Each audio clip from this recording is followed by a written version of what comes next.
బాపట్ల జిల్లా బాపట్ల పట్టణంలో సాహితీ భారతి ఆధ్వర్యంలో అంతర్జాతీయ ఉర్దూ భాష దినోత్సవ సభ నిర్వహించారు.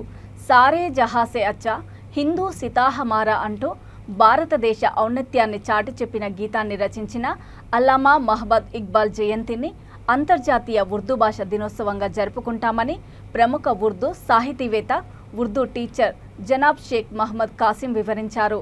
ఉర్దూ భాష విశ్వవ్యాప్త భాష అని, ఇది భారతదేశంలో జన్మించిందని, ఈ భాషను ప్రముఖ సుఫీ తత్వవేత్త అమీర్ ఖుస్రో అభివృద్ధి పరిచారని తెలిపారు.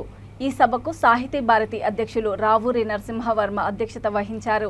ప్రముఖ తెలుగు కవి దాశరథి తెలుగు ఉర్దూ తనకు రెండు కళ్ళు వంటివని ప్రకటించారన్నారు. రచయిత డాక్టర్ నారాయణ రెడ్డి ఉర్దూలో ప్రసిద్ధి చెందిన గజల్ ప్రక్రియను తెలుగులో కూడా ప్రవేశపెట్టి ఉర్దూ విశిష్టతను తెలుగువారికి తెలియజేశారని అన్నారు. ఉర్దూ భాష అలాగే తెలుగులో ఎంతోమంది కవులు ఉర్దూ భాషను తెలుగులోకి అనువదించి కావ్యాలు రాశారు, కవితలు రాశారు. అందులో డాక్టర్ శ్రీనారాయణ రెడ్డి, దాశరథి లాంటి వాళ్ళు ఎన్నో కావ్యాలు ఉర్దూని తెలుగులోకి రచించి ఉర్దూ మధురమైన భాషగా దాన్ని మనకు అందించడం జరిగింది. అలాంటి ఉర్దూ భాషా దినోత్సవాన్ని మనం మహమ్మద్ ఇక్బాల్ గారి జన్మదినోత్సవం నాడు ఉర్దూ భాషా దినోత్సవంగా మనం జరుపుకుంటున్నాం.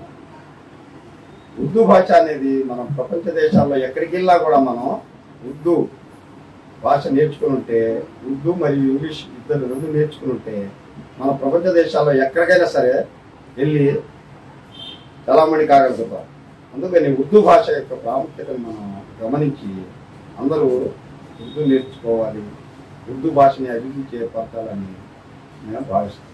అంతర్జాతీయ ఉర్దూ భాషా దినోత్సవాన్ని పురస్కరించుకుని ఈరోజు ఈ కార్యక్రమాన్ని జరపడం జరుగుతుంది.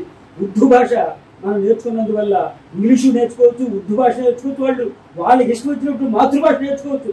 కానీ మనం పరభాషను మనం నేర్చుకున్నప్పుడు, ఆ ఉర్దూ భాషతో మనం మాట్లాడుతున్నప్పుడు వాళ్ళతో ఒక ఐక్యత అయిపోతాం.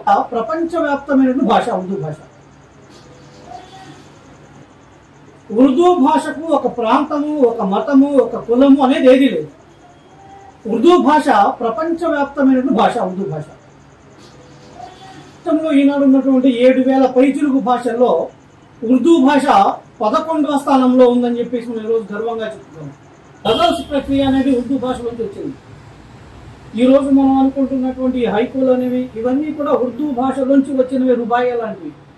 అలానే లాబీలు అనేవి కూడా, అబాబీలు అనేవి కూడా ఉర్దూ భాషలో పుట్టి మళ్ళీ